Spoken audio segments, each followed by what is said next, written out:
Les doy la bienvenida a nombre de la Escuela Electoral y de Gobernabilidad. Mi nombre es José Montalvo, actualmente coordino el programa PRODEMOS, que es el programa para el fortalecimiento de la democracia y los partidos políticos. Creemos que es un programa nuevo en la escuela, que recién lo vamos a lanzar, pero creemos que estas actividades que estamos promoviendo, que son bastante puntuales y que les hemos dado a ustedes en la agenda de la Escuela Electoral, nos van a ayudar para ir armando el programa. Bueno, lo dejo con David Díaz, que es la persona que va a hacer uso de la palabra a nombre del grupo de jóvenes que está organizando este evento, que les va a explicar un poco más sobre los objetivos del mismo y también del programa que hoy día les están trayendo. Gracias. Muy buenas noches, mi nombre es David Díaz Salazar, soy miembro de la Red Jóvenes por la Democracia y la Paz. Nuestra misión como jóvenes es justamente la de promover, fortalecer y defender los valores democráticos y la plena vigencia de los derechos humanos a través de las organizaciones de jóvenes, el intercambio de experiencia entre ciudadanos y la participación política. Como visión nos hemos planteado nosotros el ser una organización juvenil plural del Perú, con presencia en América Latina y el Caribe, que promueve activamente el fortalecimiento de la democracia y los derechos humanos. Tenemos como principios básicos esta Red Jóvenes por la Democracia y la Paz, el creer en la libertad con responsabilidad, basados en que todo ser humano debe tener la facultad para actuar libremente, asumiendo sus aciertos y errores responsablemente. Creemos en el respeto y la tolerancia a las decisiones de los demás. Nuestro objetivo principal es el de promover valores éticos, sociales, así como la capacidad de diálogo y concertación, fortaleciendo la institucionalidad democrática de nuestro país, articulando e integrando a jóvenes de diversas organizaciones políticas y sociales, donde a través de espacios de debates en temas de interés nacional, y todo ello con la finalidad de aportar alternativas para la mejora de políticas públicas. No quiero dilatar más el tiempo, el tema que hoy nos trata, justamente nos convoca a este lugar, es Juventud, Comunicación Política y las redes sociales. Desde nuestra perspectiva como ciudadanos es indudable que Internet ha influido drásticamente en los procesos de formación y en las decisiones muchas veces que se toman en nuestro acontecer diario.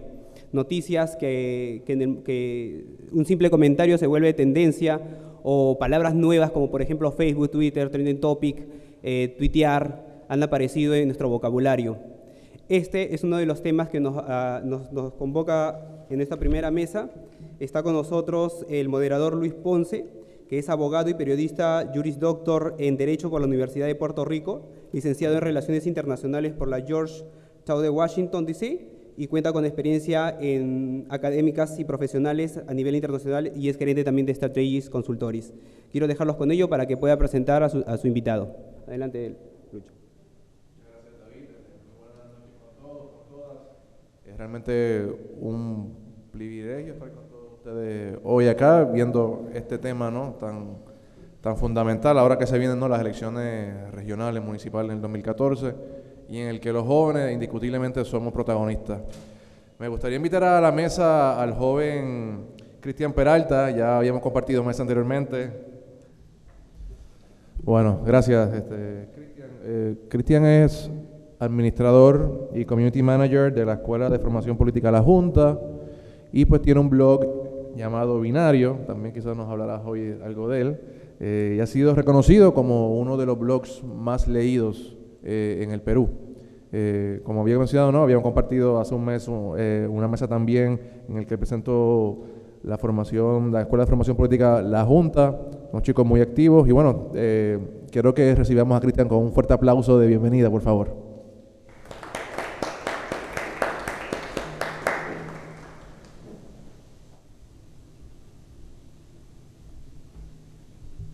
Buenas noches con todos. Antes que nada agradecer la invitación a los organizadores.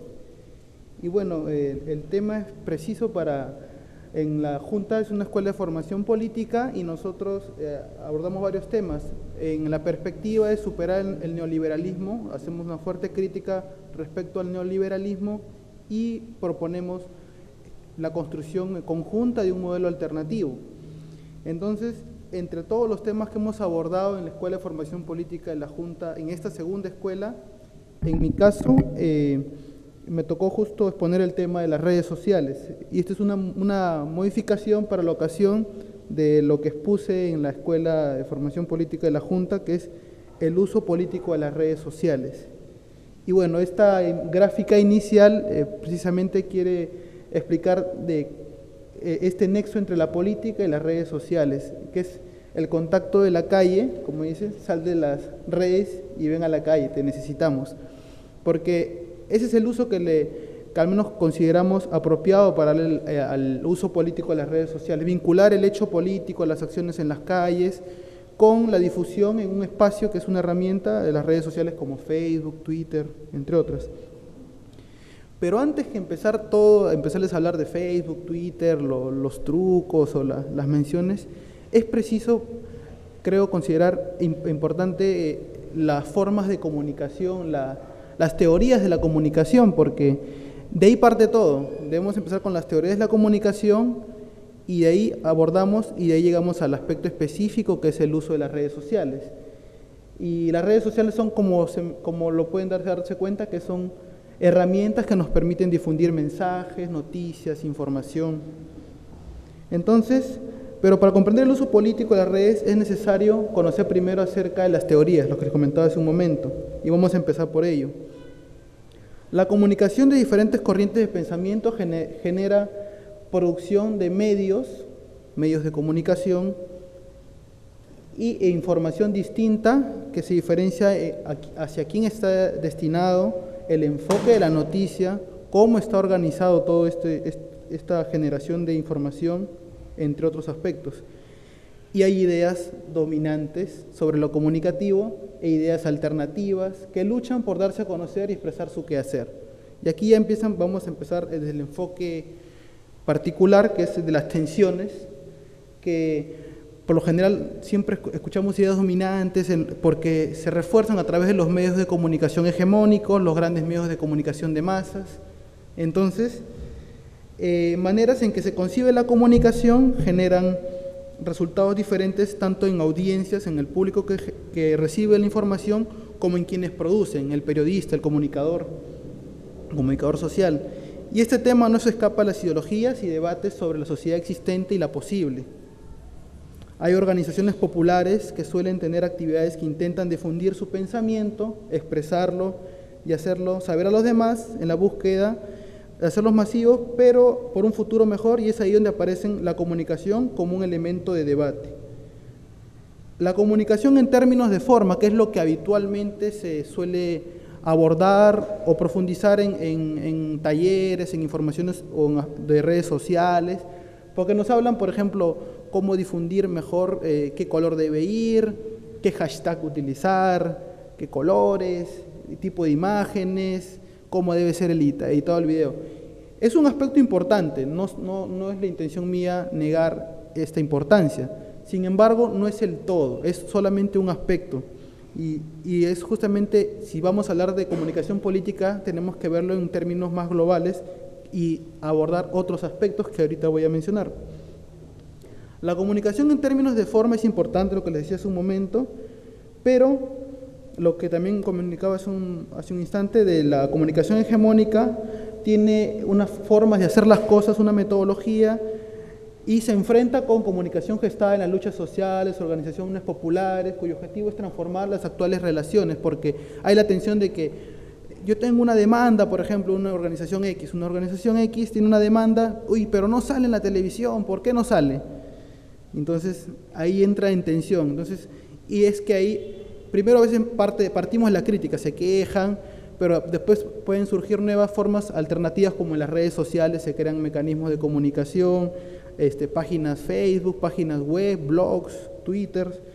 Entonces, ahí hay esa tensión, porque en uno de estos espacios en las redes se comunican a veces muchas cosas que no se dicen en el espacio hegemónico, el dominante, los grandes medios. Entonces, no hay que perder de vista las diferentes formas en que se produce y se entiende la comunicación. Hay que dar una lectura crítica a la estructura de la sociedad en relación con los medios de comunicación. Una lectura crítica, por ejemplo, el acaparamiento de medios que hace el Grupo El Comercio, y que incluso en la Constitución que tenemos está prohibido, pero Bueno, como dominan varios medios de comunicación, bueno, pasa como una noticia de segundo plano. Entonces, hay teorías de la comunicación, y eso es lo que quiero resaltar, antes de ir al aspecto de las formas de comunicar. Entonces, en las teorías de la comunicación tenemos teoría desde los estudios culturales, hay teoría de la sociedad de masas y teoría de la economía política de los medios de comunicación. Esto es importante, porque vamos a ver cómo se reproduce cada una de estas teorías y de repente vamos a asociar, mira, esto se relaciona cuando tocan tal tema o el otro tema o cuando enfocan una noticia de tal o cual manera. La teoría de los estudios culturales en los medios de comunicación hace difusa la crítica a los medios de comunicación, dota al receptor de autonomía para la información. Como me pueden decir, bueno, no te entiendo mucho a qué te refieres. Un ejemplo práctico es cuando se dicen, no se culpa de lo mostrado en la televisión al televidente por escoger lo que se ve. La clásica que te dicen, bueno, si no te gusta ese programa, cambia, pues. Y ahí acaba la crítica. O sea, si no te gusta ese programa, cambia ese programa, no lo veas.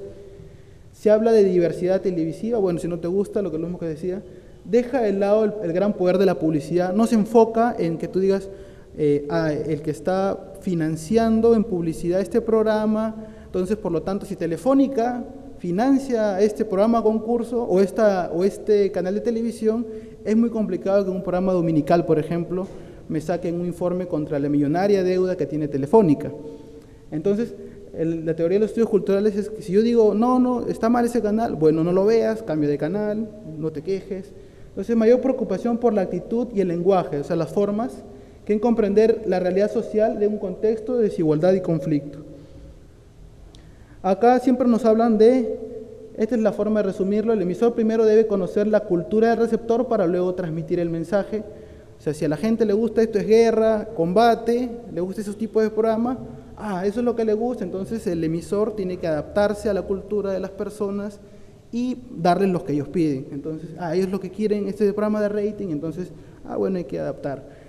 Te habla más que el emisor tiene que comprender al receptor y no como un emisor de repente transformador, o sea, un emisor crítico que te enfoca la realidad en manera crítica, qué sé yo, que eso lo vamos a ver en otros enfoques.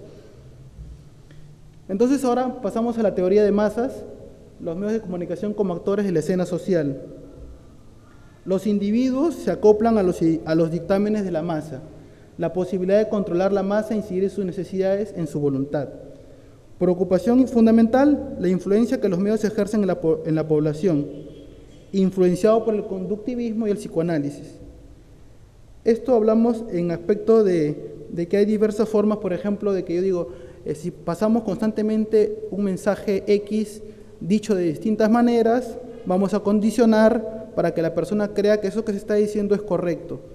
Conductismo, entonces, autonomía de la masa, entonces vamos a ver más aspectos como los medios como entes autónomos, medios influyen en el pensamiento de las personas, llegando a determinar su conducta, lo que les decía, medios dan a conocer qué ha sucedido, construyendo una percepción del sentir de la sociedad civil.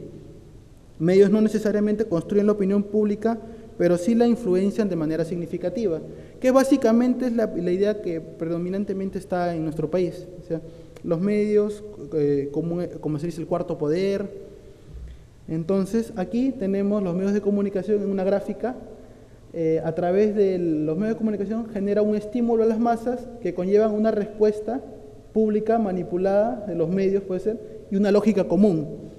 A ver, un ejemplo, una lógica común es, por ejemplo, que nos dicen acá, el neoliberalismo, como está tan instaurado acá, nos dicen que, por ejemplo, la economía no se debe tocar, que no hay que hacer grandes reformas o transformaciones en este aspecto, y nos lo repiten en los medios de comunicación constantemente, de distintas maneras. Entonces, dentro de la teoría de masas hay varias vertientes del impacto directo basado en el conductismo, el mensaje.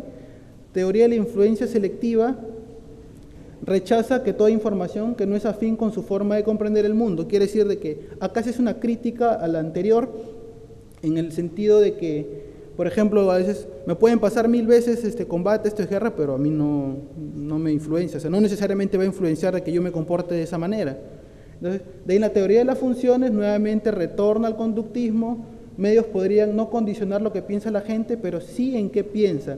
O sea, ¿A qué se refieren con esto? Sí, ¿en qué piensa? Se refiere a que los medios de comunicación de masas, por ejemplo, me pueden poner día y noche, digamos, por ejemplo, Alberto Fujimori que está hablando, entonces me lo repiten en un canal, en otro canal, porque es noticia, entonces, y ellos no te pueden decir que tú pienses al igual que ellos, pero sí en qué ocuparte. Esto se relaciona con la política en las agendas políticas. El noticiero tal abrió con 3, 4 temas y esa es la agenda política del día. Que si hubieron muertes en Espinar o en Cajamarca, bueno, eso es a un segundo plano, eso vamos a repetir más otro tipo de noticias. Entonces, teoría del efecto de encuadre, eso también es muchas veces visto por acá. El efecto encuadre es un marco interpretativo. ¿Qué quiere decir? Si yo pongo digamos, soy el medio de comunicación hegemónico y voy a contratar a los periodistas que tengan una visión pro sistema, a favor del sistema, entonces, por lo tanto, la forma, y los trabajadores también, cómo me presentan la noticia, entonces, por lo tanto, te van a presentar la noticia de una manera, un encuadre, en que te están condicionando a decir, entonces el asunto, si me dicen que el modelo económico no se toca, debe ser cierto, mira, lo dicen en este canal, lo dice este otro periodista en otro canal. Es una forma también del efecto de encuadre. Te presenta la noticia de la manera que a ellos les conviene, que digamos es mantener el status quo. Entonces, acá viene el aspecto clave, que también la teoría es otra, les mencioné 3 teorías. La teoría de la economía política y su análisis a los medios de comunicación. Vincula la estructura económica con la estructura de los medios de comunicación, superando la crítica a los mensajes y contenidos. La crítica a los mensajes y contenidos era visto en lo anterior, que la forma en que lo dijo, el efecto encuadre. Acá va la estructura económica. ¿Quién es el dueño? ¿Quién es el dueño de tal canal? ¿Quién es el dueño de gestión? Correo, Perú 21, el Trome. ¿Quiénes son su publicidad? ¿Quién pone publicidad en Correo, Perú 21? ¿O quién pone la publicidad en un canal estatal? Entonces ahí va a haber un condicionamiento, que es otro enfoque de saber cómo es que se está estructurando los medios de comunicación. Lo que les decía hace un momento, Telefónica con su millonaria deuda con el Estado, pero no te lo van a decir en los grandes medios de comunicación porque es uno de las empresas que ponen publicidad en estos medios. Revela la función económica que poseen los medios.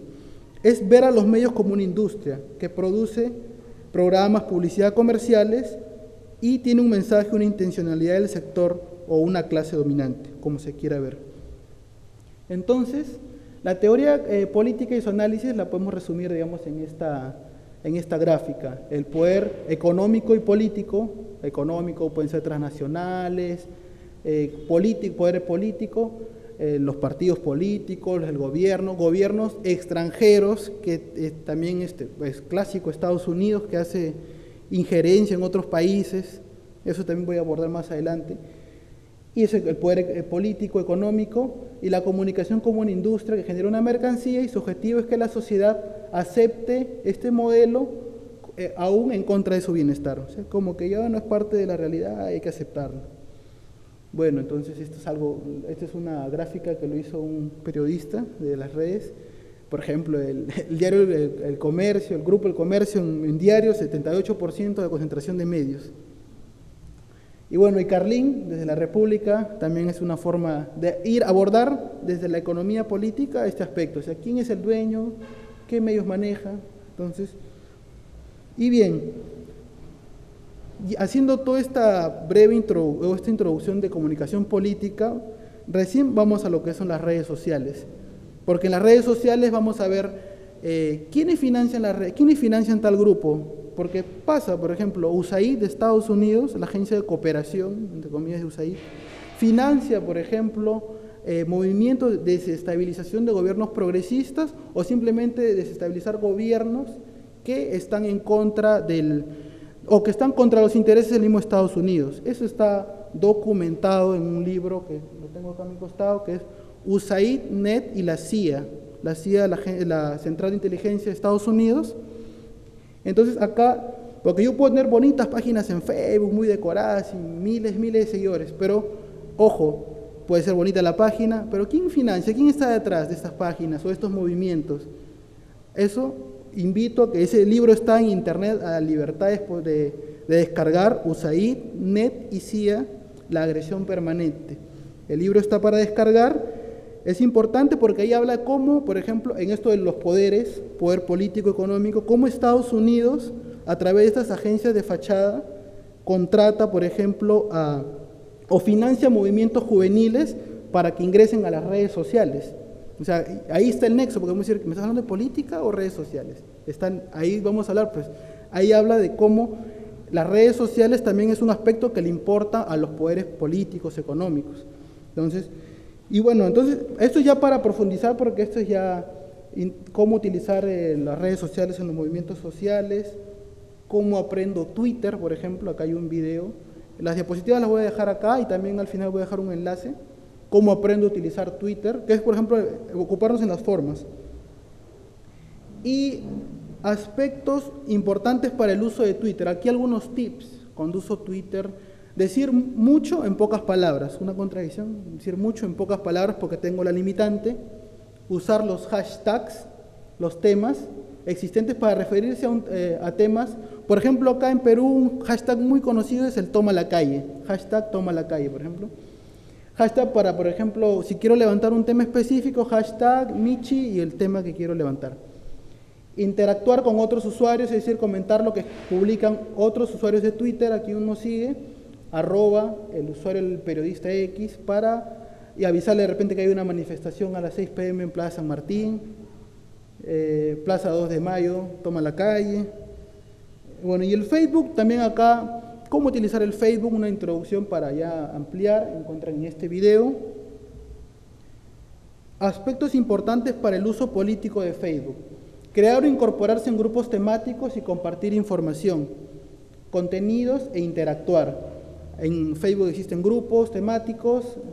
Si yo tengo una información que quiero destacar, tengo que ingresar a esos grupos temáticos afines, rebotar la información por allí, crear páginas en Facebook estas para poner me gusta para nuestras organizaciones y difundir ahí la información correspondiente, crear eventos para actividades de nuestras organizaciones. Es una nueva forma también de que a veces uno se entera, uy, no había este evento, se entera a través de las redes sociales, plantón frente a la Embajada de Estados Unidos para decirle no a la guerra, por ejemplo. O lo clave, difundir acá actualmente el Facebook, una forma de viralizar, que se ha conocido mi página, es las gráficas, conseguirte un buen diseñador gráfico o unas buenas fotos de repente un policía agrediendo a un manifestante, qué sé yo, y buenos diseños ayudan, y las gráficas son viralizables en Facebook y es a través de estas que se logra la interacción, que más personas conozcan de ti o de tu organización que compartió la gráfica inicialmente. Gráficas, o ya más o menos para ya ir casi terminando, gráficas como cuáles son potencialmente viralizables en Internet. Por ejemplo, es una foto, no es un diseño gráfico, es una foto con personas que necesitan Internet veloz en Iquitos. Por ejemplo, Telefónica, a ver, ahí está, pues no hay Internet, Iquitos necesita Internet veloz, ayuda. Por ejemplo, también una forma es agarrar una gráfica que ya existe en Internet y, por así decirla, vandalizarla, entre comillas, y agregarle unas otras cosas. Por ejemplo, un personaje, acá Pablo Guerrero, muy querido en la selección, Petroperú creó esta gráfica, claro que sí, ese mensaje le agregué, que decía, vivimos la pasión de emitir y derogar en menos de 3 días nuestros objetivos anuales y quinquenales, porque esto pasaba hace poco. Petroperú emitió planes anuales y quinquenales y en 3 días los derogaron. Claro, si uno pone la noticia así en frío, como que nadie le presta atención en las redes, pero si pongo, por ejemplo, junto con la imagen de Pablo Guerrero, por ahí, que sí, pasó eso, entonces es una forma creativa. Por ejemplo, también a veces cuando uno quiere ridiculizar a un medio de comunicación tradicional, cuando se equivoca, cuando le dijeron que qué tal cañaza le tenía a la alcaldesa, pero después se dieron cuenta que se habían equivocado, entonces acá hay una forma de decir, mira cómo se equivocan, y esa gráfica también fue compartida, entonces 20 compartidos.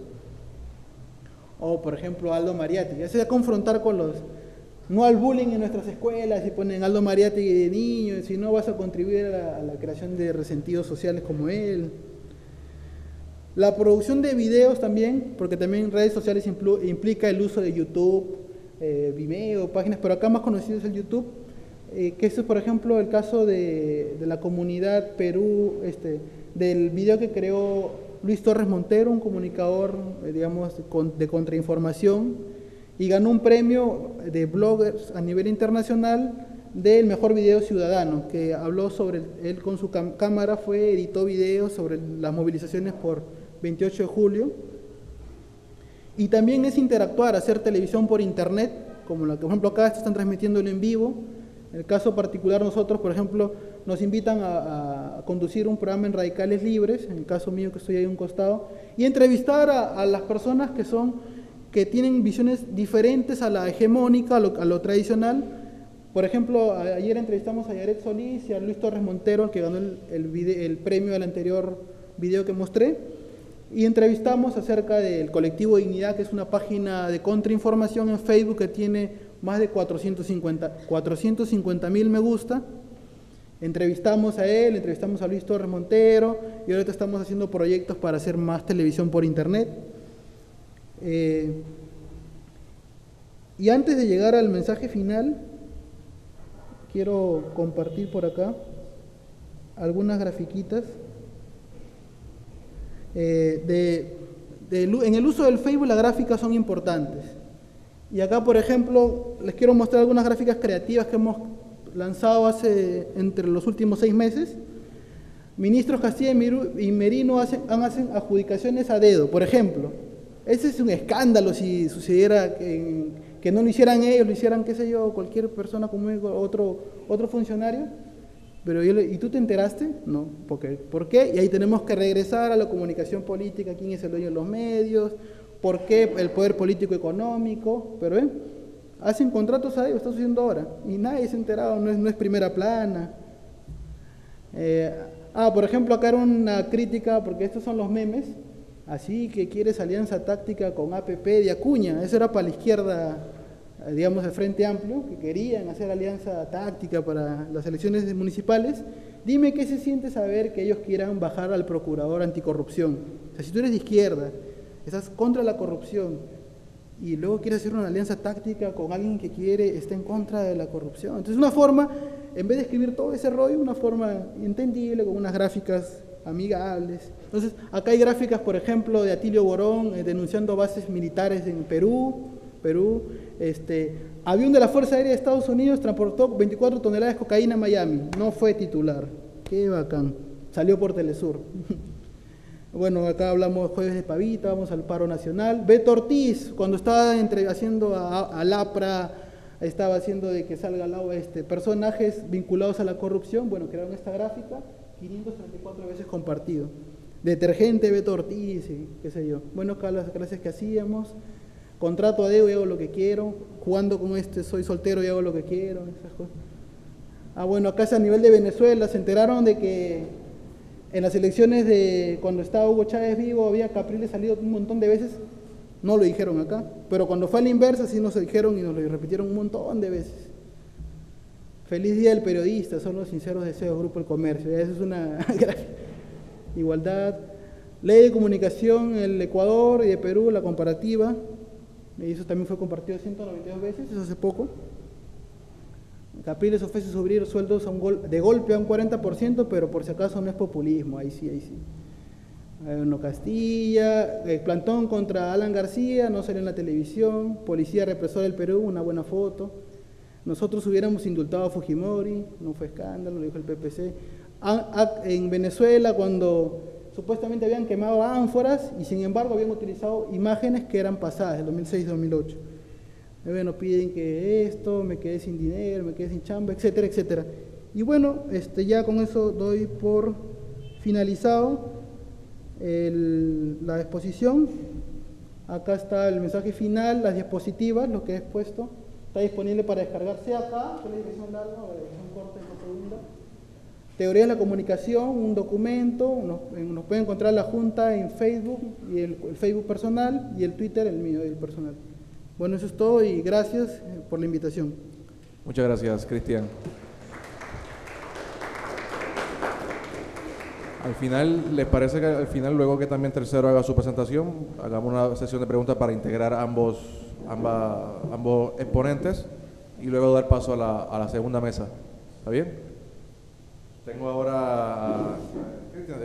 Tercero, si quieres pasando, te voy a presentar. Tercero Tolentino, él es licenciado en Ciencias de la Comunicación por la Universidad Simón Bolívar y él es parte del equipo de comunicaciones del Instituto Peruano para la Libertad. Queremos también recibir a Tercero con un fuerte aplauso. Muchas gracias por estar con nosotros.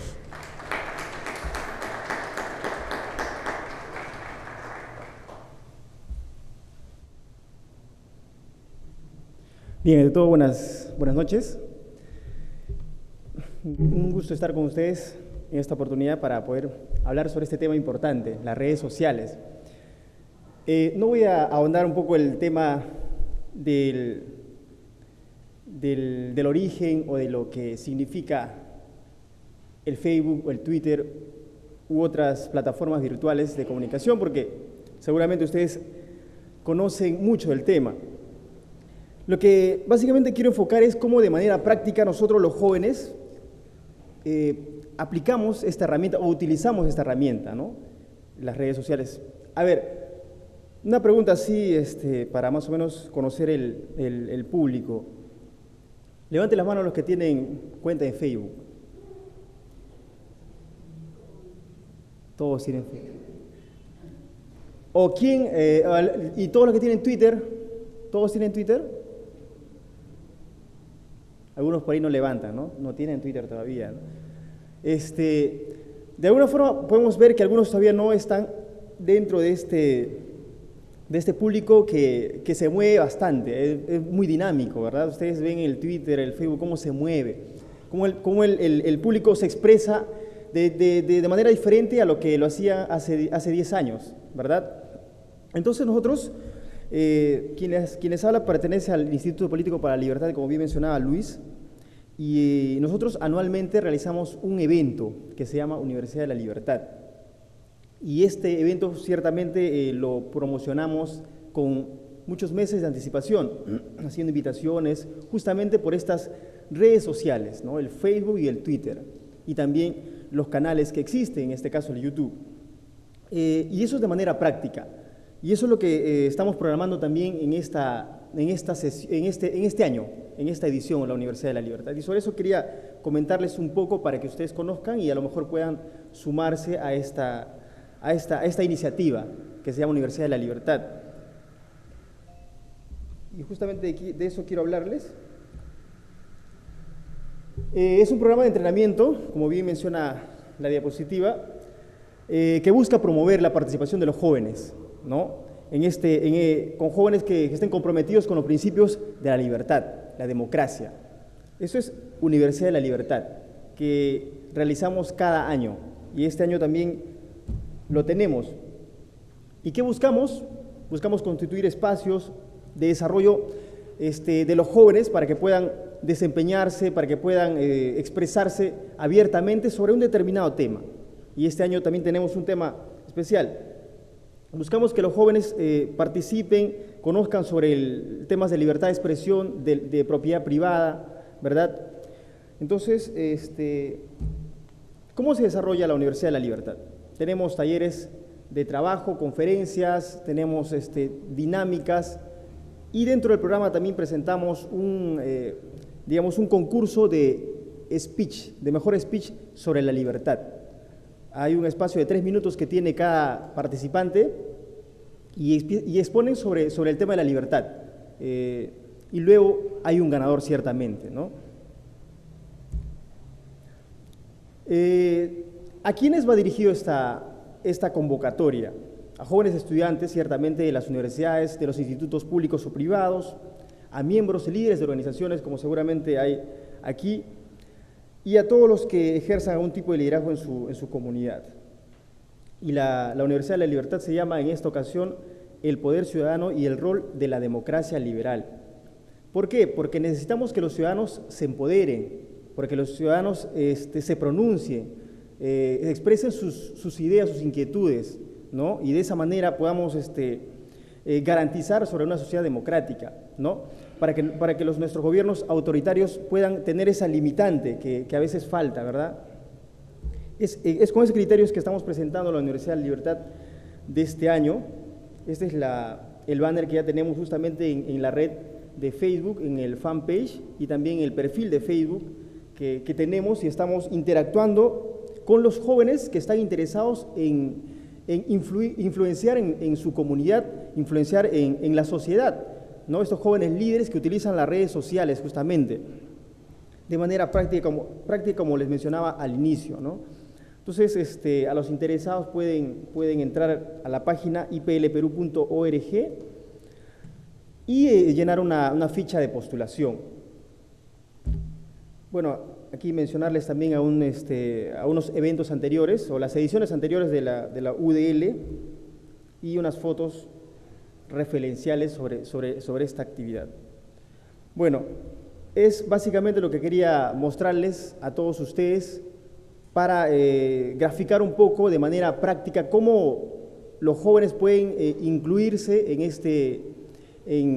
esta vorágine de las redes sociales, ¿no? Y de esta actividad también, cómo a través de las redes sociales podemos invitar, podemos convocar a jóvenes a que puedan participar en este tipo de actividades, en este tipo de iniciativas que finalmente ayudan a empoderar a los ciudadanos para que sean más, puedan influenciar en su comunidad.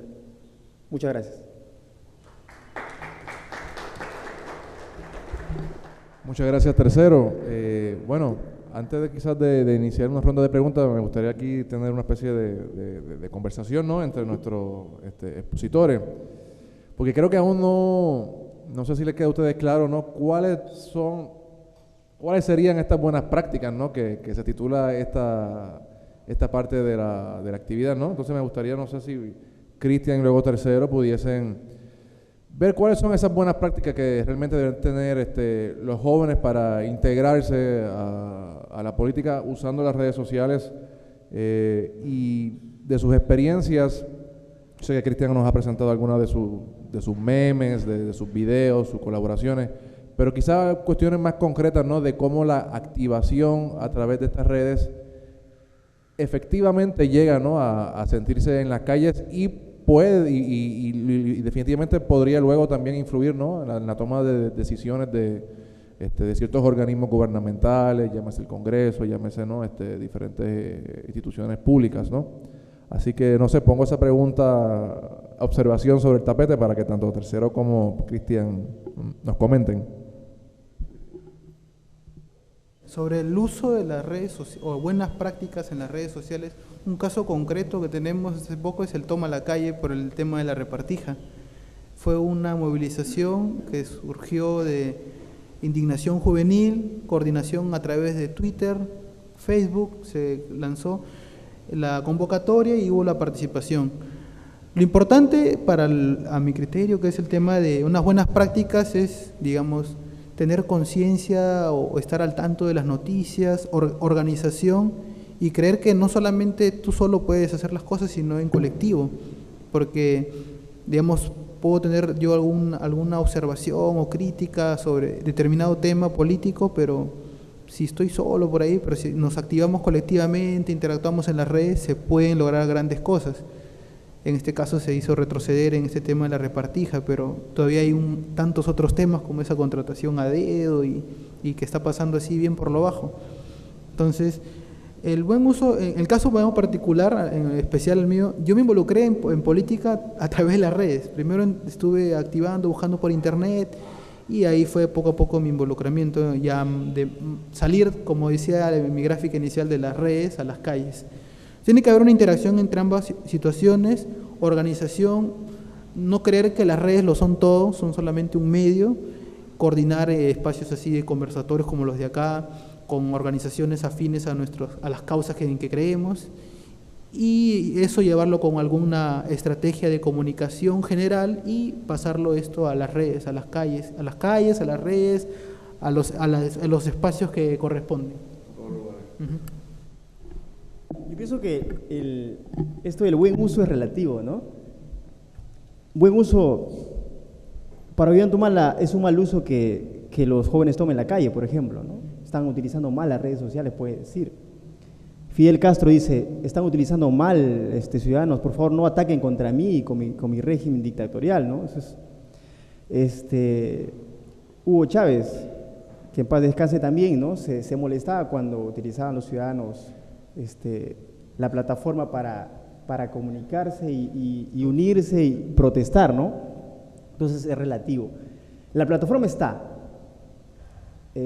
Sobre qué principios habría que utilizarlos, creo es el punto, ¿no? Yo pienso que los principios básicos son la libertad, ¿no? La libertad que el ciudadano debe tener sobre poder pronunciarse, sobre canalizar sus demandas y obviamente hacerse respetar. El ciudadano tiene ese poder para poder, porque en democracia es así, ¿no? Nosotros otorgamos nuestra soberanía al representante y tiene que cumplir con lo que ha prometido. Entonces los ciudadanos justamente nos agrupamos para exigir que se respete tal o cual promesa, ¿no? Entonces, por ahí partiría en todo caso el buen uso, ¿no? De cómo nosotros los ciudadanos nos empoderemos y exijamos sobre temas que atentan con nuestros intereses. Por ejemplo, nosotros como Instituto Político también hemos participado, hemos promovido una campaña contra el servicio militar obligatorio. Hemos hecho una convocatoria a través de las redes sociales también y tuvo un cierto impacto mediático el cacerolazo no al servicio militar obligatorio.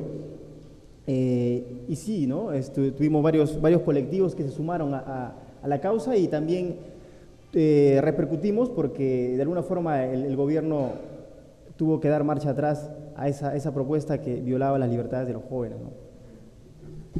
Muchas gracias. Bueno, ahora se abre, digamos, el piso para preguntas que tengan nuestros asistentes. No sé si alguien quiera levantar la mano. Sí.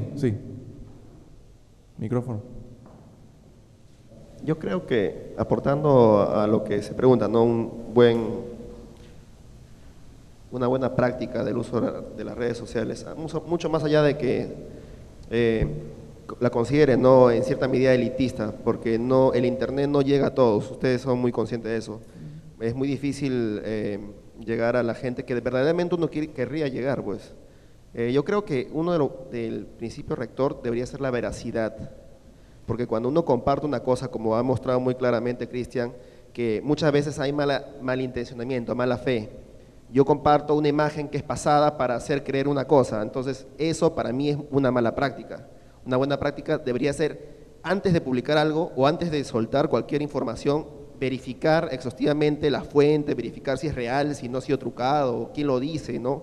Qué intención dice, qué quiere llegar, porque muchas veces he visto que, por ejemplo, no hace poco han compartido una imagen de un pata que agarra un cóndor y que supuestamente lo habían matado, pero la gente empieza a opinar en base a lo que cree y no de lo que es, y esa imagen resultó ser de Ecuador y que ha pasado hace poco, también están viendo ese caso allá.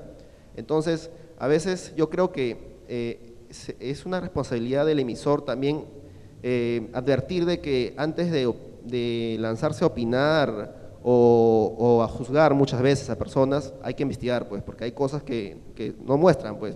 Hay otro ejemplo claro de una imagen en la cual un soldado estadounidense está apuntando un rifle a un soldado iraquí y hay otro que le da de beber. Entonces, ¿qué hacen los medios de comunicación?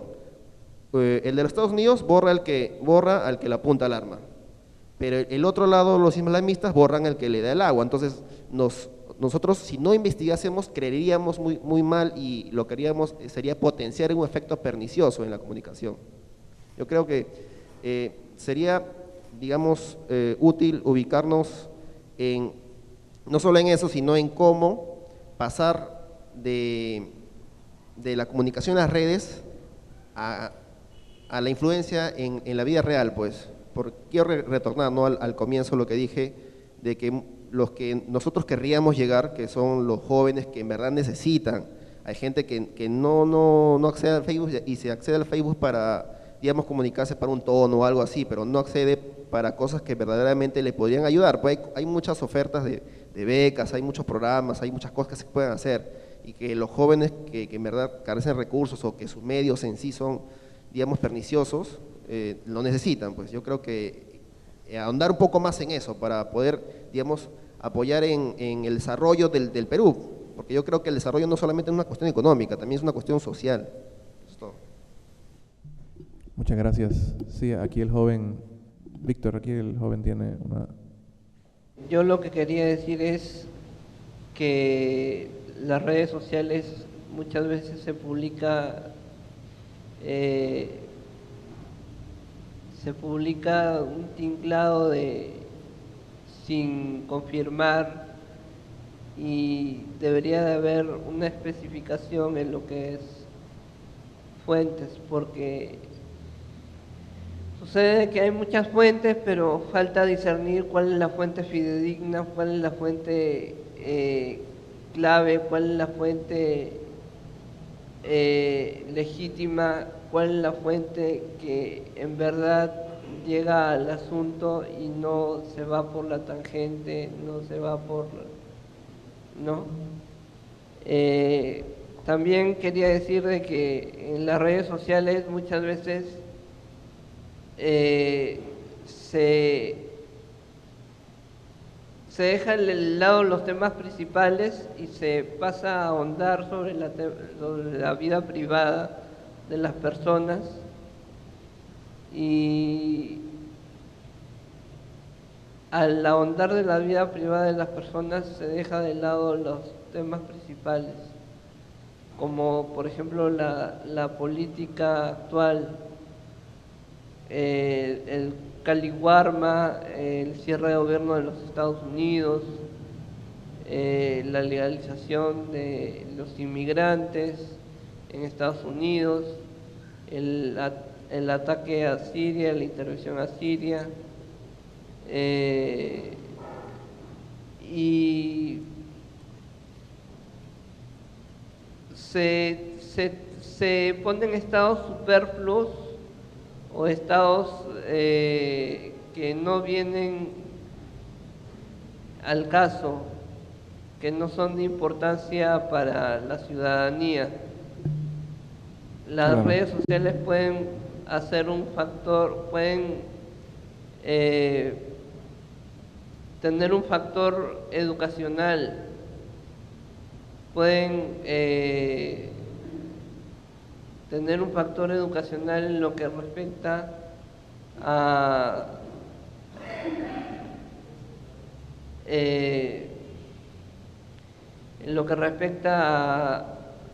a informar a la ciudadanía sobre los temas que interesan e importan al país. Claro, sí. Sí, no, gracias. ¿Alguna otra pregunta? Muchas gracias por su participación. Allá al fondo, muy amable. Buenas noches. Mi pregunta era para saber si existe en Perú alguna regla o alguna ley que rija el uso de las redes sociales y su información actualmente, y si se ha pensado en algo en torno a eso legalmente para que puedan controlar un poco el Internet o las redes sociales en el país.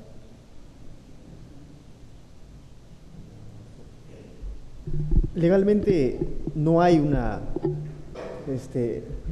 normas que de manera específica aborden. Eso es un tema mundial inclusive que se está viendo. Y entonces es por eso que se ve mucho el pirateo de ideas, se puede llamar, porque muchos jóvenes copian y pegan lo que encuentran por ahí, mensajes reflexivos o aleccionadores, y ponen y publican sin publicar la fuente también, ¿no? Entonces, y eso legalmente es un delito, ¿no? Porque estás pirateando, estás apropiándote de la idea de otra persona, ¿no? Y eso es lo que se ve lamentablemente como una desventaja, en todo caso se puede decir, del uso de la red social, ¿no? En todo caso se necesitaría ciertamente algunas normas sobre cómo cuidar o proteger las ideas o las producciones intelectuales de las personas, ¿no? Sobre la reglamentación, bueno, no soy abogado, pero por una cuestión, digamos, de sentido común, si por cualquier medio de comunicación, escrito, bueno, por ejemplo, difamo, creo que eso aplica tanto a redes, pero hasta donde tengo entendido no hay algo que haga una mención específica de las redes sociales. Básicamente esa es la respuesta. Claro, si me permites, Luis. Claro, y acá hablamos de delitos, ¿no? Para más o menos ampliar, ¿no? El delito de difamación es aquel delito pues que cuando una persona atribuye un delito a otra a través de un medio de comunicación, ¿no? Es una difamación.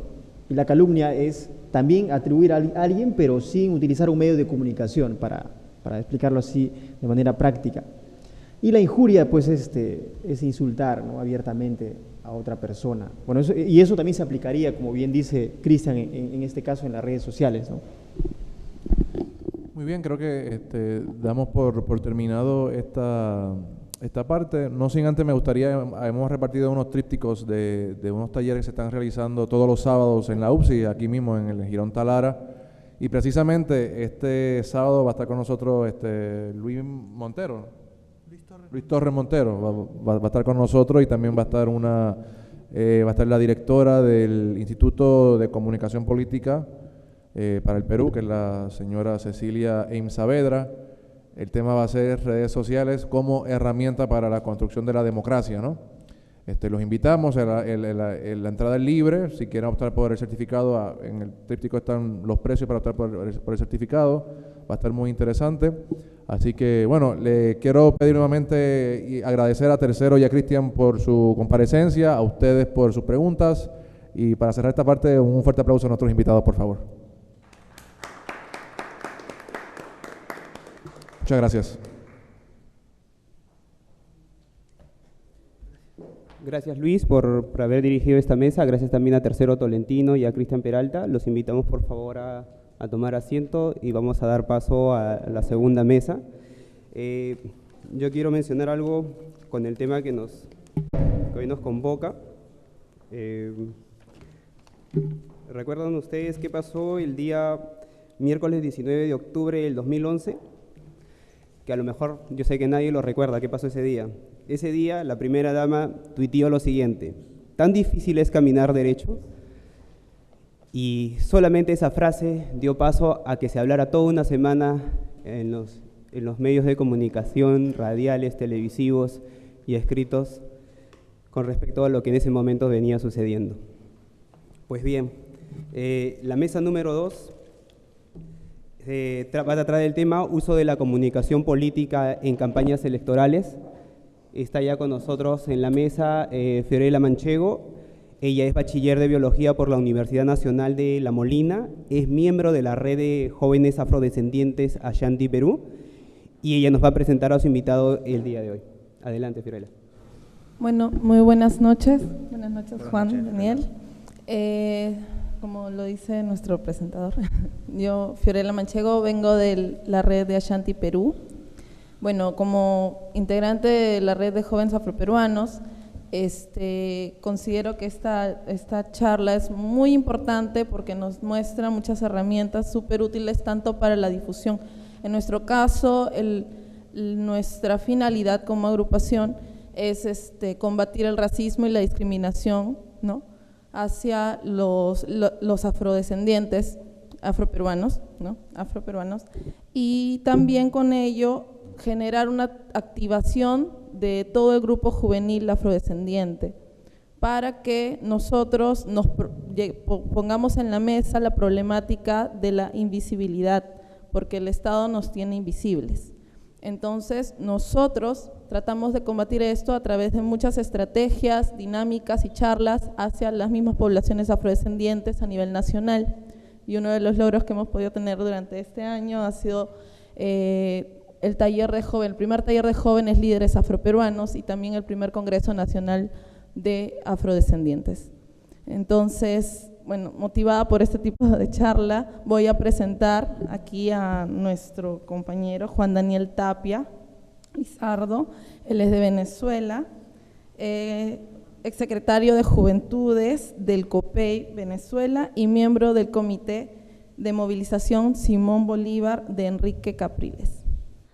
Bueno, buenas noches, de verdad muchas gracias por esta invitación. De verdad para mí es un placer estar aquí con ustedes y poder conversar un poco sobre este tema y bueno, sobre los temas que trata este conversatorio que son de mucho interés. De verdad, el tema de las redes sociales y comunicación política creo que es algo que está muy de moda y es algo que cada día se avanza más, es algo que cada día se estudia más, es algo que cada día se investiga más y que todo el mundo y que todas aquellas organizaciones, tanto políticas como empresariales, buscar en esto, lo que es la comunicación, lo que son las redes sociales y todo lo que esto significa. Bueno, básicamente cuando me invitaron, me dijeron que tenía un breve espacio para dar un mensaje y para que conversemos un poco sobre lo que son la comunicación política en campañas electorales, básicamente. Bueno, voy a tratar de hablar un poco sobre lo que es la comunicación política en campañas electorales en Venezuela. Venezuela, como muchos saben, es un país que está como de moda por todo lo difícil que está políticamente, socialmente. Y es que en Venezuela tenemos elecciones todos los años desde hace 14 años.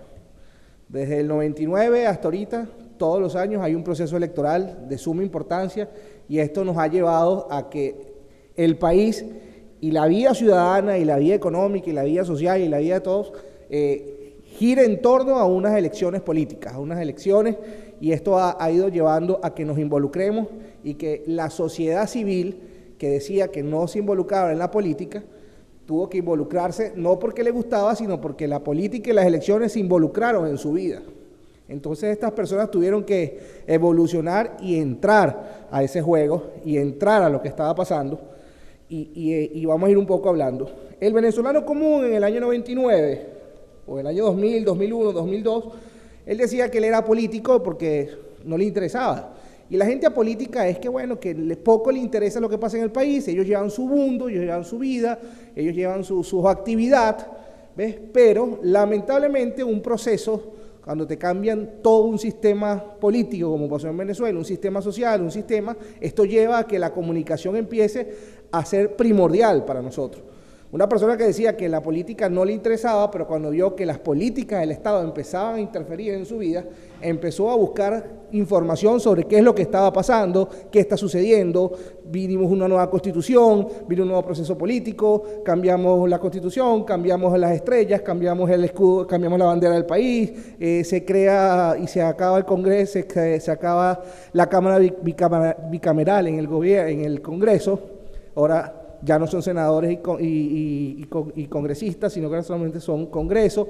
Esa cantidad de cosas la gente empezó a entender y a querer estar más comunicada e informar.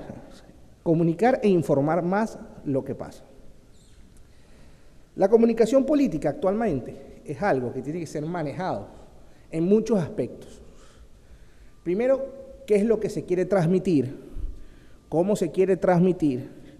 ¿Y de qué manera va a llegar al ciudadano cómo se quiere hacer? Hay muchos canales cómo hacerlo. Y les digo algo, hace 5 o 6 años no teníamos la facilidad de lo que existían los smartphones, no teníamos celulares tan inteligentes como dicen ahora, donde podemos recibir nuestros correos electrónicos, donde podemos navegar en internet, pero si nos vamos hacia hace 10 años atrás, el uso de teléfonos celulares o el uso del internet, el uso del Facebook, era algo que en verdad no estaba tan fuerte como actualmente. Antes, los medios de comunicación y la comunicación política en campañas electorales era algo muy básico, era algo en mucha radio, televisión, los que tenían la posibilidad, o imagen comerciales, los que tenían la posibilidad de pagarlos, ¿ok? Y el panfleto y el mano a mano. Y era algo sumamente interesante porque el candidato o los candidatos del partido político tenían que ir un poco más a la calle, un poco más a la base y tratar de llevar el mensaje y entender cuál era la propuesta, cuál era lo que se necesitaba. Si era por medios de radio, era también muy importante porque la radio en ese momento también se escucha bárbaramente y también es un medio donde se llega mucho, pero esto fue evolucionando. Cada día creo que menos personas o menos jóvenes, vamos a hablar de parte, leen un periódico, ¿ok? Creo que ahora los jóvenes menos escuchan radio y creo que ahora los jóvenes también poco ven televisión. Ahora, ¿qué está pendiente un joven? Un joven ahora tiene su iPad, tiene su laptop y dentro de su iPad y su laptop tiene las aplicaciones en lo que es los periódicos, en lo que es son las radios que quieren escuchar. Ya tenemos la posibilidad de no solo escuchar radios de nuestro país, sino radios de otros países. Y esto ha ido evolucionando y esto ha hecho de que la comunicación política en las campañas sea algo más versátil y sea algo súper más movido. Y es algo que atrae, es algo que apasiona. En Venezuela creo que en los últimos años hemos visto una gran campaña, comenzando por un estado, con el presidente Hugo Chávez Frías. Vemos como es uno de los presidentes de izquierda que ha tenido mucha repercusión en los últimos años. De verdad que es una izquierda muy moderna, es una izquierda que ha invertido millones de dinero en tratar de modernizar todo lo que es la comunicación. Ha sido un movimiento que no solamente ha sido en Venezuela, sino que fue en Latinoamérica, y creo que es uno de los movimientos donde han tenido también la capacidad y han tenido la inversión, cuando hablamos de millones de dólares, en tratar de hacer algunos con canales de comunicación política eficientes, pero que ha llevado también a canales de comunicación política a pensar que solamente tienen que ser los canales de política que ellos decidan y no permitir a otros que también comuniquen, o también querer solamente decir que la verdad y la comunicación política son ellos, y la verdad es lo que dicen ellos, y ahí viene una gran diatriba. Básicamente también en comunicaciones políticas, las grandes campañas se han manejado también por todo lo que son los smartphones. En Venezuela alrededor de cada venezolano puede tener 2 celulares. Es algo que en verdad es sumamente interesante ver los números como Telefónica, como Digitel y como Movilnet, que es las telefónicas del Estado, tiene gran cantidad de usuarios.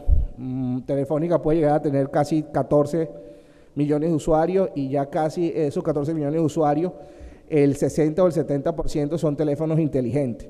Nosotros podemos llegar a ver en un país donde el que maneja una combi o el que maneja un transporte público te puede sacar un BlackBerry última generación o te puede sacar un smartphone de eso, y él mismo está revisando sus noticias, y eso es que se ha invertido tanto.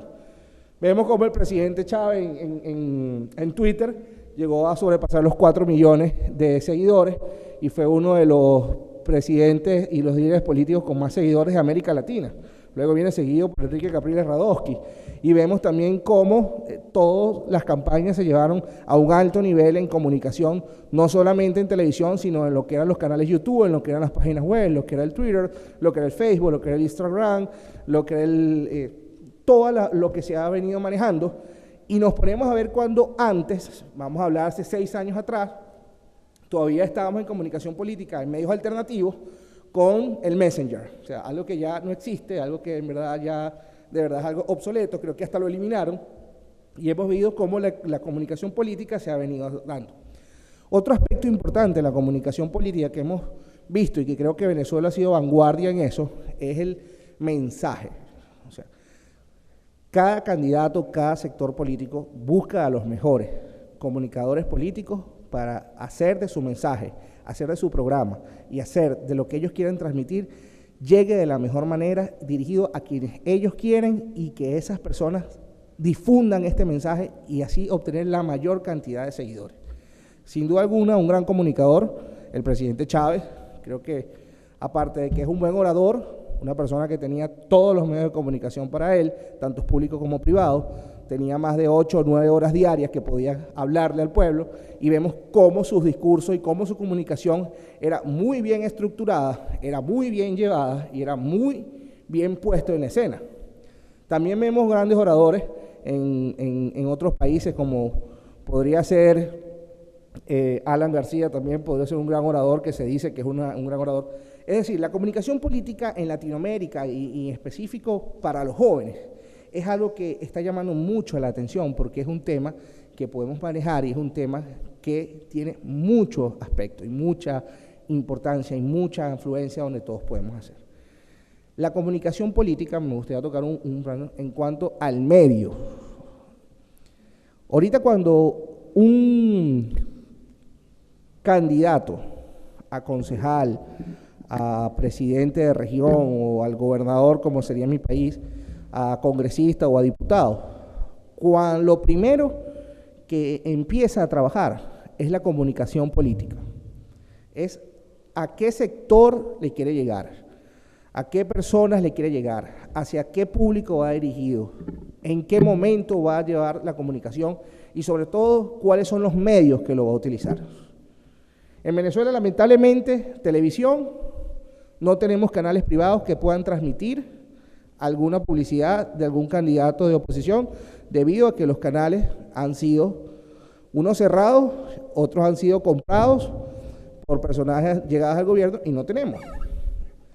Si vamos a las radios, vimos cómo poco a poco, progresivamente, el gobierno fue quitando concesiones y cómo fue adueñándose, comprando un grupo de radios, por lo tanto, no tiene la posibilidad de invertir en las radios porque trae problemas. Pero hay algo que no ha podido hacerlo todo y es la comunicación política en los medios alternativos. Los medios alternativos, ¿qué son? Bueno, desde un BlackBerry, ¿ok?, hasta una radio comunitaria, una radio que tú puedes hacer por internet, que está muy de moda, ¿ok?, desde el Twitter, desde el Facebook, ¿ok?, desde crear algún tipo de paquín o de algún boletín y hacerlo, y es algo que ahorita está muy de moda, y es algo que se está utilizando mucho. Hace un rato hice una pregunta, si aquí en Venezuela, si aquí en Perú existía algún ente que rigiera lo que son las telecomunicaciones y lo que es el internet y todas estas cosas, porque en nuestro país la comunicación política existe, pero es muy interesante, porque esta regulación lleva a disminuir un poco lo que es el contenido de las páginas, lo que es la veracidad de las páginas, lo que es decir quién es el dueño de la verdad de la comunicación política en las campañas electorales.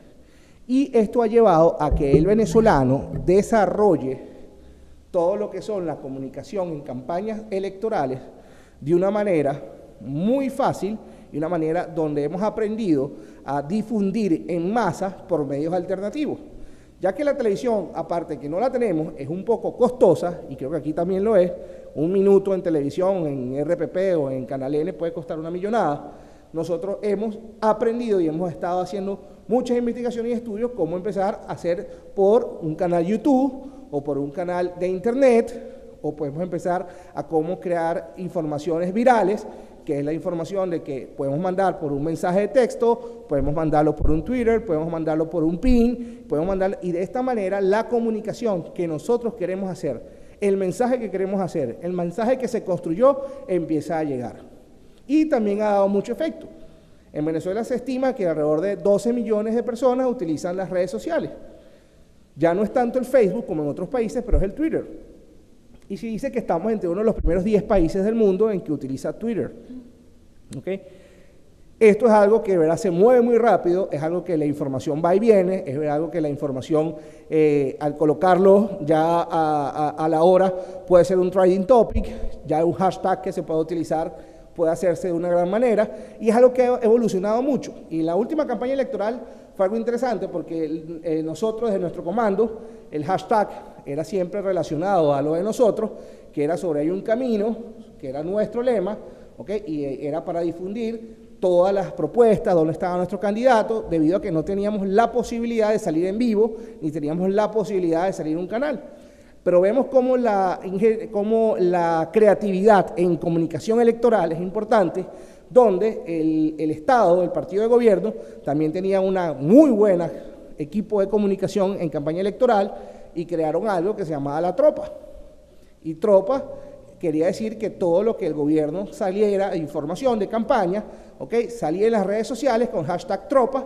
Entonces tú veías cómo había una gran cantidad de información, cómo las redes sociales prácticamente en comunicación política electoral llegaron a cubrir todos los espacios. Ya la televisión quedó a un lado, ya la gente no veía televisión, la gente estaba pendiente más de ir a un internet, de su teléfono, porque tenías la información en tus manos. Ya la gente quería saber dónde están ambos candidatos y lo que hacía era metía en internet, se metía en su smartphone, buscaba el Twitter, buscaba el Facebook, buscaba el .com y ya veía la comunicación. ¿Qué llevó a esto? A invertir un poco, bajar los costos de campaña en la comunicación, en una campaña política, e invertir en otras cosas que era también importante. Entonces, básicamente, la comunicación en las campañas electorales, la comunicación política en campañas electorales ha dado un gran vuelco.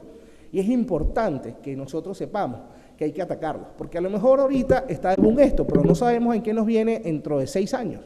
Porque les aseguro que en el 2000 no pensábamos que íbamos a tener este tipo de Twitter, no sabíamos que tenía Facebook, aunque existía, pero no se manejaba. Y no solamente que se manejaba, sino que han ido evolucionando y que cada día las grandes empresas invierten más dinero en crear nuevos programas para que esto siga desarrollándose.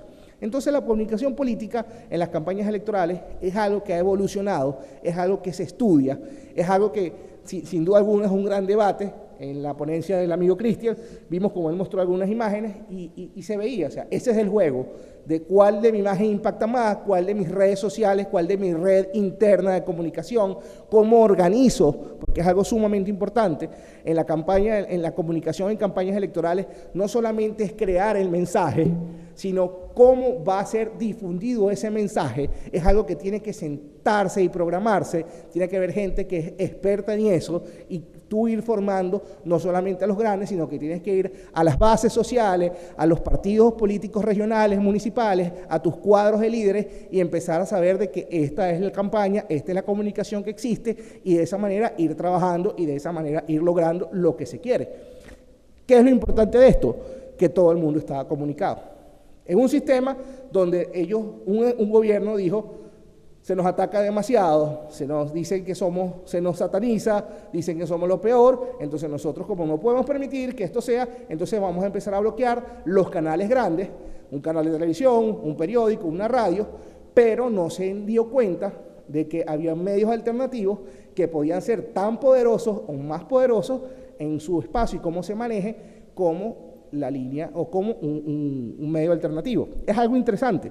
Por un BlackBerry, si colocamos en este salón, todos tenemos un teléfono inteligente y todos tenemos un Twitter o tenemos un pin y a todos creamos una cadena y se la mandamos a todos nuestros contactos, yo les aseguro que en 1 hora o 2 horas podemos estar llegando ya que esto se está realizando aquí alrededor de unas 50.000 o 100.000 personas sin querer. Pensando, ¿por qué? Porque si le dices pásalo y esa persona lo pasa, se va a crear una cadena, y cuando vienes a ver es una gran cosa. Y que ahora es interesante porque ahora todos estos medios alternativos también tienen aplicaciones donde tú puedes ver cuántos retweets, cuántas menciones, cuántas personas han visto, es decir, que ya tú puedes saber cuántas personas han visto tu mensaje, cuántas personas retuitearon tu mensaje, cuántas personas postearon tu mensaje, cuántas personas le dieron clip a tu noticia, es decir, que ya tú puedes medir cuándo está haciendo. Entonces que la comunicación política ahora es un arte y yo no dudo de que ahora en pocos tiempos ya sea una carrera y que sea algo que la gente empiece a prepararse, empiece a formarse y lo sea. Otro tema importante es el lenguaje que se utilice. Han empezado a usar algo sumamente importante que es el Instagram, que es la imagen. Coloco la imagen y trato de que sea tan expresiva la imagen y que sea tan elocuente la imagen que no necesita que poner un texto para saber qué se está haciendo. Y eso es algo que en verdad se ha trabajado y se está funcionando de tal manera que ha llegado a hacerse también una gran manera de comunicación política. Y creo que cada día más se trabaja en eso y cada día cuesta más conseguir a una persona porque también, como dicen, se han valorizado mucho. Si tú quieres tener al mejor que esté contigo, eso va a costar mucho dinero. Y creo que de eso hemos aprendido que los brasileros podría ser uno de los mejores, también los colombianos. En Venezuela también se han preparado mucho.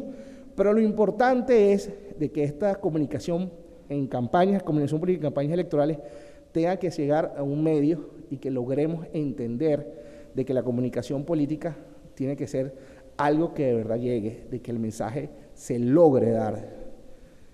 Campañas importantes hemos visto, creo que en México se han dado también y hemos estudiado en México campañas muy buenas, excelentes a nivel de comunicación. También hemos visto muchos candidatos que han gastado gran cantidad de dinero en su campaña, pero su comunicación política electoral fue pésima, ¿ok? No lograron tener un mensaje claro, no lograron tener 3 objetivos o unos objetivos básicos. La semana final no lograron rematar, no hicieron un buen llamado al voto, no hicieron una cuña, no dieron un mensaje contundente al electorado para que fuera a votar por ellos. Es decir, la comunicación política tiene sus etapas. La etapa de que voy a empezar a tocar el tema, a ver si me lanzo, a ver si logro cuajar, voy a empezar a soltar mis propuestas. Luego ya viene la etapa de que estoy ya diciendo abiertamente, quiero aspirar, ahí tú puedes medir en tu comunicación política si en verdad tu mensaje está calando, si tu mensaje está llegando, si tu mensaje tiene pegada. Es decir, todo ese tipo de cosas tiene que ver en este tema, lo que es la comunicación política. Y sin duda alguna, todo va a ir relacionado con las redes sociales, porque es la mejor manera de tú poder comunicar. Aquella persona que no tenga los suficientes medios para hacerlo, tiene un blog. Y un blog puede llegar a tener grandes cantidades. Hay blogs de gente que a lo mejor muy pocos conocen, pero a un sector de la sociedad, a un grupo en específico en el mundo, le llega. Y cuando tú metes a ver tu página, puede llegar a tener 1 millón de likes. Una página con 440,000 likes, como dijo Cristian, es una página que cada vez que postea puede estar llegando alrededor de unas 600 o 700,000 personas. Eso es poder. Y cada día los políticos están entendiendo y están asumiendo que la información es poder. Y si tú manejas muy bien tu información, si tú logras comunicar muy bien lo que quieres hacer, dónde quieres llegar y hacia dónde vas a tener la mayor cantidad de apoyo de ese electorado que va a votar por ti.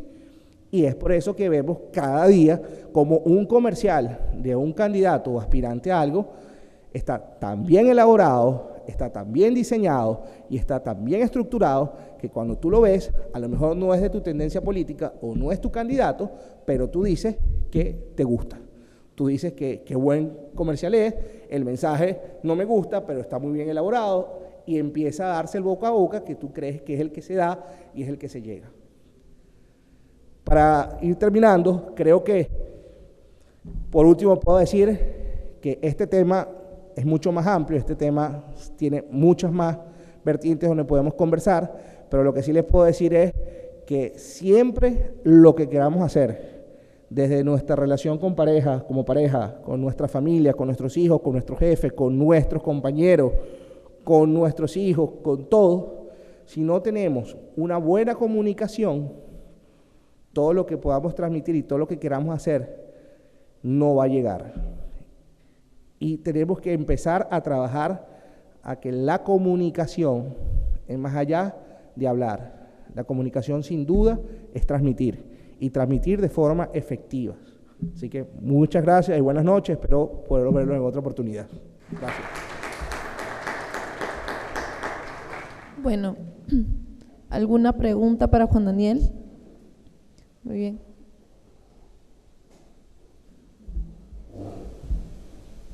Buenas noches. Mis saludos al amigo venezolano. Quisiera preguntarle cómo ustedes están haciendo para combatir el monopolio de los medios de comunicación por el Estado venezolano actual, y en qué forma el UNASUR es manejado por el Estado venezolano. Sabemos que es un Estado dictatorial el que actualmente se vive, ¿no? Y en qué forma ustedes están tratando, ¿no?, de buscar la democracia, la participación ciudadana en la forma correcta. ¿Qué tal? Muy buenas noches. Bueno, después de haber escuchado las experiencias vividas en Venezuela, de manera particular, porque ustedes de alguna manera han resaltado la comunicación política en Venezuela, quisiera saber si es que en la teoría mencionada también anteriormente por Cristian, a través de la teoría de masas, ¿lo encajarías a una teoría de la comunicación política en la agenda SETI, en la cual te enmarcan ya la agenda que tú tienes que aceptar? No hay ninguna injerencia de parte de la población hacia sus autoridades, sus representantes. El otro es con respecto a lo que ustedes, al igual como, más que resaltante ustedes del país de Venezuela, han vivido más el ámbito de la comunicación política, porque no sé el nivel de comunicación que tienen de manera nacional de ustedes, su representante, hacia la población, porque como ustedes nos mencionan, sus medios de comunicación están totalmente absorbidos por parte del oficialismo. O sea, ¿qué otras formas, aparte de las redes sociales, se comunican dentro de los partidos políticos de Venezuela?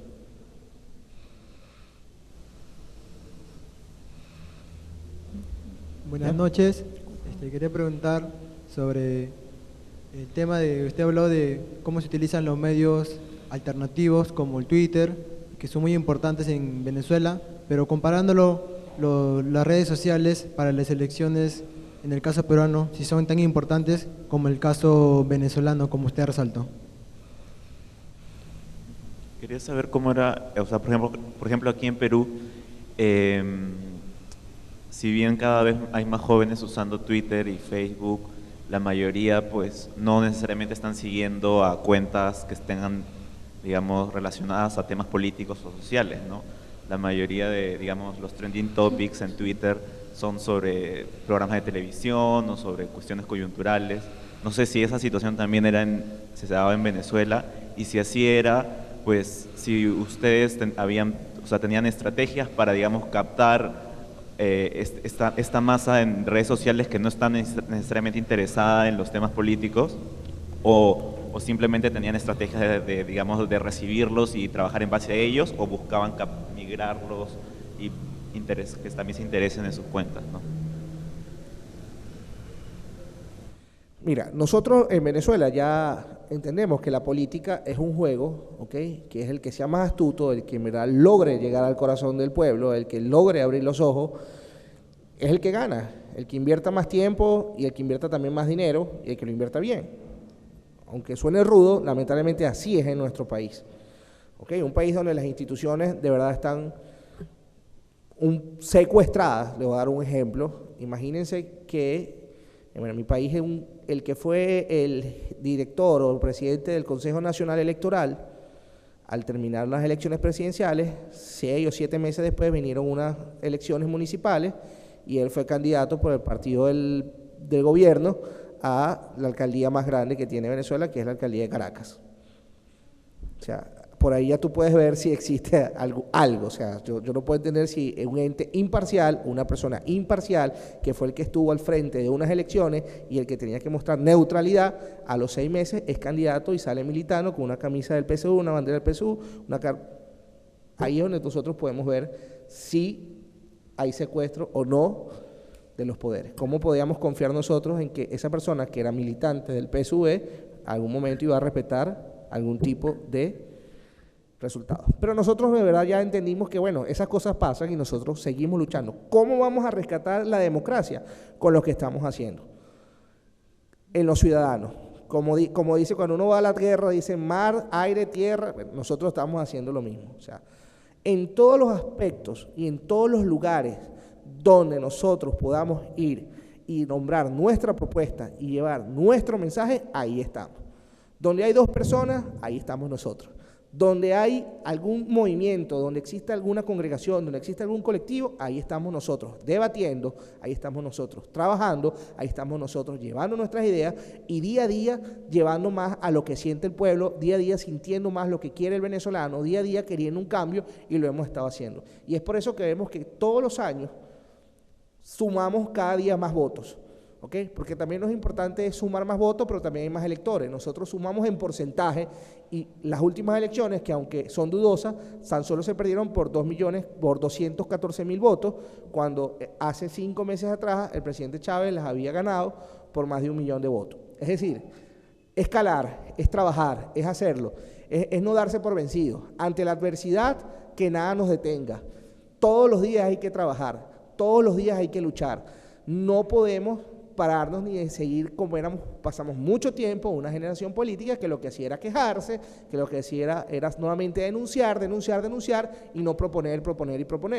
Miren, en Venezuela la izquierda duró mucho tiempo también siendo minoría, ¿ok? Y logró ser minoría porque nunca logró comunicar, porque nunca tuvieron un líder, porque nunca tuvieron una organización. Y bueno, en el año 98, después de un golpe de Estado donde hubo cientos de muertos, en el año 92, llegó Hugo Chávez Frías, estuvo 2 años preso, salió a la calle, salió a recorrer un país, salió a trabajar por un pueblo que en verdad no tenía una voz y logró hacerlo. Y luego que llegó al poder, bueno, hizo lo que tenía que hacer para su gobierno, para él, para su proyecto, que era secuestrar el poder y hacer invertir todo el dinero del Estado en un proyecto político personal donde él se mantuviera como se mantuvo 13 años y seguir haciéndolo. Es decir, ese es el juego de la política.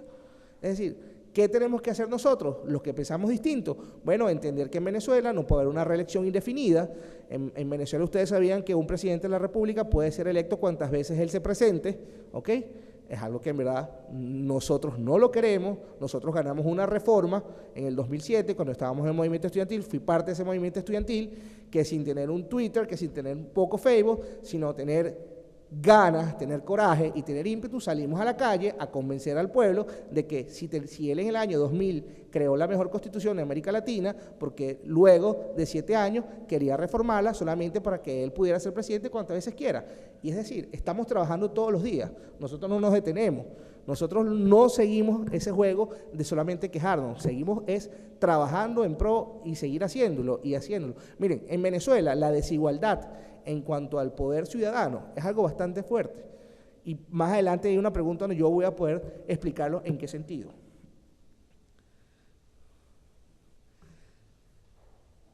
La comunicación de los partidos políticos, nosotros creamos una MUT, que es la Mesa de Unidad Nacional. Todas las organizaciones políticas vamos con una sola tarjeta, porque quisimos entenderle al país que aquí no había un problema de partidos políticos, ni un problema de liderazgo, sino que estábamos luchando por el país, porque queríamos de verdad cambiar un Estado, porque queremos saber de que los recursos que tiene Venezuela, que son miles y miles de millones, tienen que llegarle al pueblo y que no puede seguir gastándose en ayuda a otros países, y es ahí donde nosotros empezamos a ver que más allá de una elección partidista, es una elección por un proyecto político, por un proyecto país distinto al que tenemos. La única vez que nosotros no hemos ido a unas elecciones, le dimos paso a que el gobierno sacara de los 168 diputados a la Asamblea Nacional, sacara 168. ¿Por qué? Porque nosotros no quisimos ir a unas elecciones y bueno, ellos participaron y justamente la OMPE, que allá es el CNE, votaría menos de 1 millón de personas, pero esos resultados hasta la fecha de hoy, eso fue en el 2005, todavía no se han dado. Entonces, ¿qué pasó? Nuestro mensaje fue errado, nuestro mensaje no llegó, nuestro mensaje no caló, nuestro mensaje al grupo de masa que nosotros queríamos llegarle, llegó y era de la abstención, y en vez de poder tener ahí, aunque sea 25 o 30 diputados o congresistas, no los tenemos y duramos 5 años con un poder secuestrado totalmente por el Estado y donde ni siquiera sesionaba porque el presidente Chávez le dieron una ley habilitante es que le dan todos los poderes para que él gobierne sin que tenga que pasar por la Asamblea Nacional y bueno, vimos qué fue lo que pasó.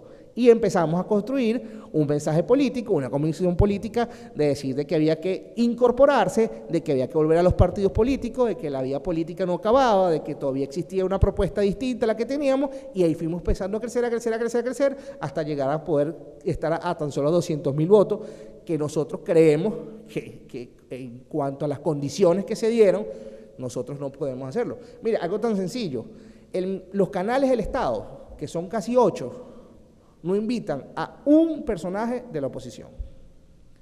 ¿Ok? Entonces, ahí no hay alternancia. O sea, yo aquí veo que los canales de televisión van todos los diputados. ¿Okay? Entonces, eso es algo que se va a ir construyendo y nosotros lo hemos superado. Y creo que también lo vamos a superar. Yo creo que dentro de muy poco nosotros vamos a poder alcanzar eso. En cuanto a las elecciones del 2016, son las elecciones presidenciales, y el Twitter y la interacción en la campaña y el mensaje comunicacional, yo creo que sí se va a dar. Yo creo que sí se va a dar porque Perú es un país que viene en crecimiento. Yo creo que en Perú la participación y los poderes son autónomos, ¿ok? A lo mejor no en 100%, ustedes me dirán, no, eso es mentira, pero sí existe un respeto, sí existe un mínimo respeto, ¿ok? Sí existe una institución. Cuando tú vas a ir a ser juzgado ante un tribunal, ¿ok? Tú puedes tener algún índice de que vas a ser juzgado, ¿ok?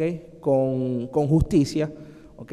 No vas a ver que un ex alcalde o ex gobernador o ex ministro del gobierno de Alan o del gobierno de Ollanta es el que te va a sentarse aquí como presidente del máximo Tribunal Supremo de Justicia y te va a dictar sentencias. O sea, hay un juego de poderes, y eso existe, O sea, y en todos los países hay un tema de gobernabilidad que hay que tratarlo y que hay que mejorarlo, pero en el baremo nosotros no estamos. O sea, nosotros no estamos porque lamentablemente no existe. Mire, en Venezuela los medios de comunicación, porque salían diciendo una marcha contra la ley de educación.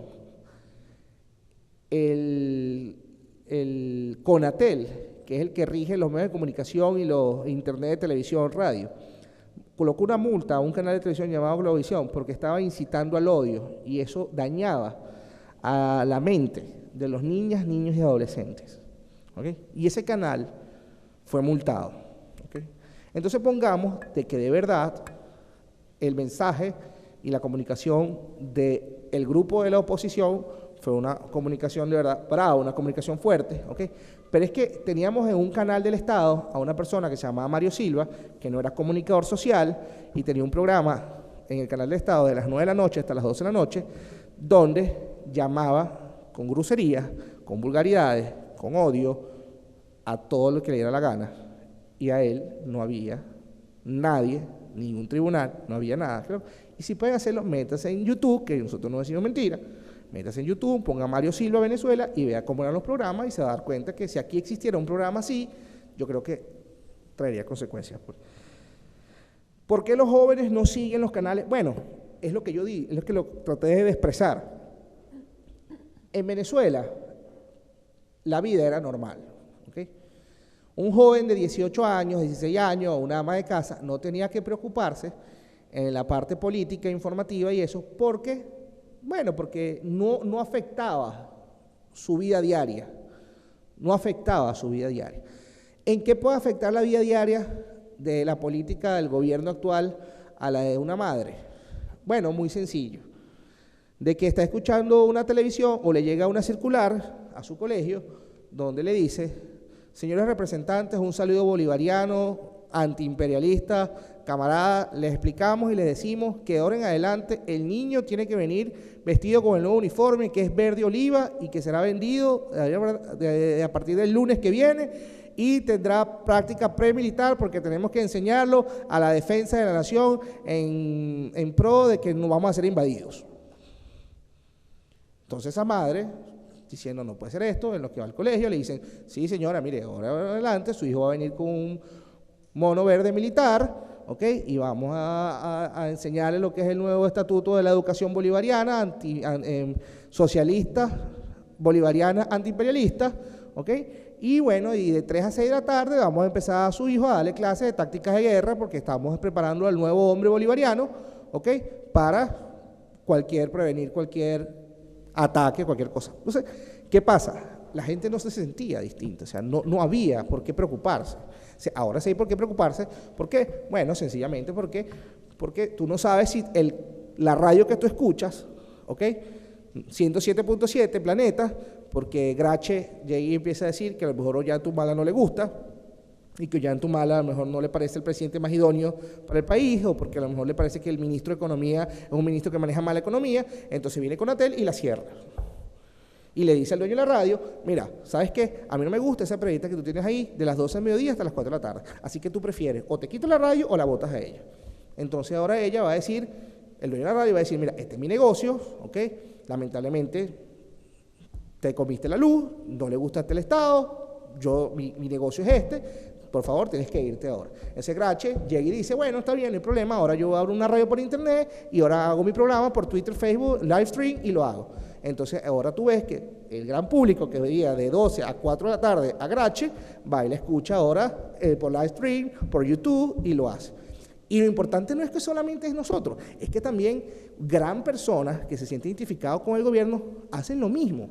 Entonces, el que quiere escuchar de izquierda, o el que quiere escuchar del gobierno, una radio comunitaria, lo puede hacer también por internet, lo puede hacer todo. ¿Okay? Claro, hay un sector que va a estar un poco más desasitivo, pero no importa, eso ha existido siempre. Lo importante es que no ha existido en tan volumen como pasaba antes.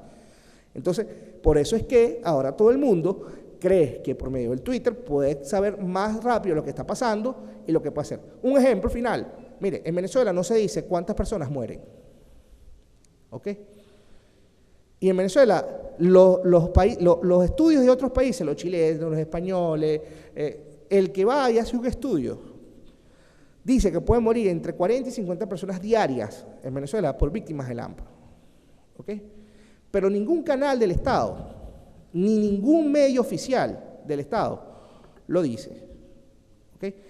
Entonces, ¿qué pasa? Eso es desinformar a la población, pero ¿a quién va uno a decirle que no? Uno lo vive, uno lo vive. ¿Y cómo se da cuenta uno? Bueno, porque todos los días la violencia, puedes conocer a alguien que lo afecte, desde que lo roban, desde que le roban el auto, desde que se meten a tu casa, y eso es algo que ha ido creciendo.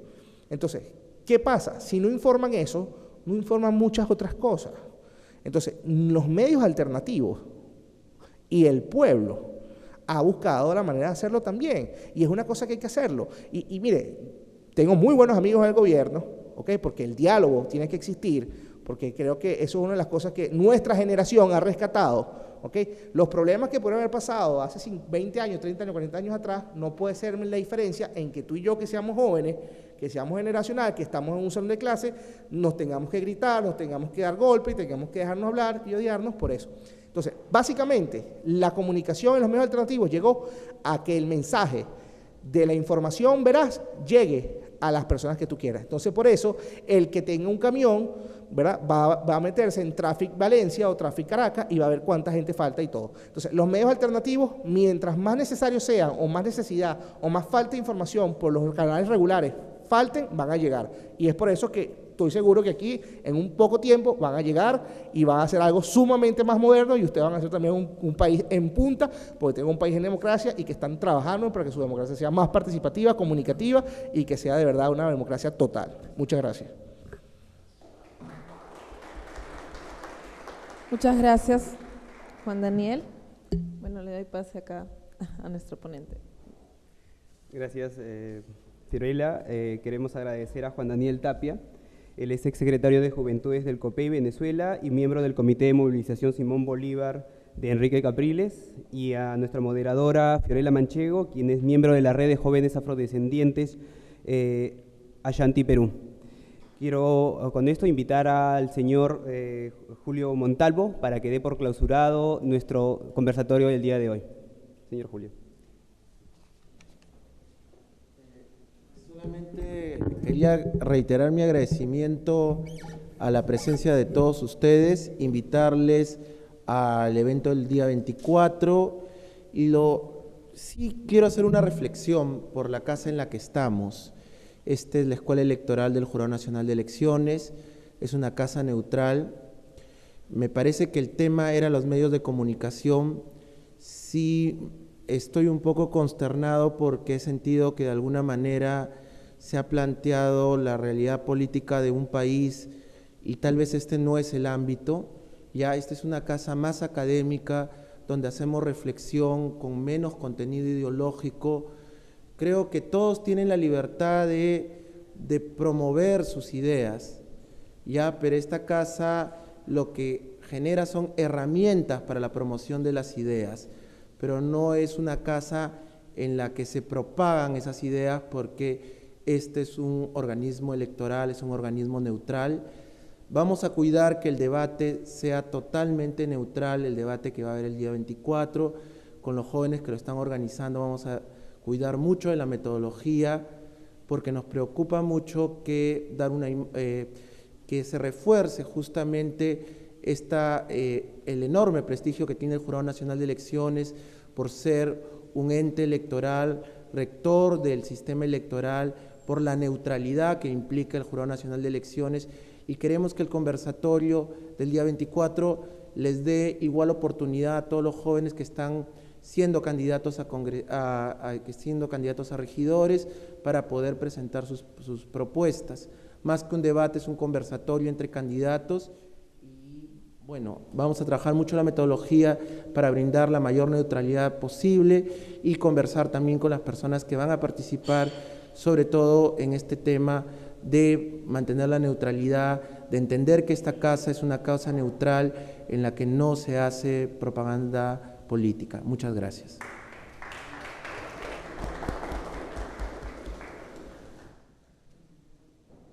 Agradecemos a todos por su presencia, los esperamos el día 24. A nombre de los Jóvenes por la Democracia y la Paz, nuevamente reiteramos nuestro agradecimiento. Buenas noches.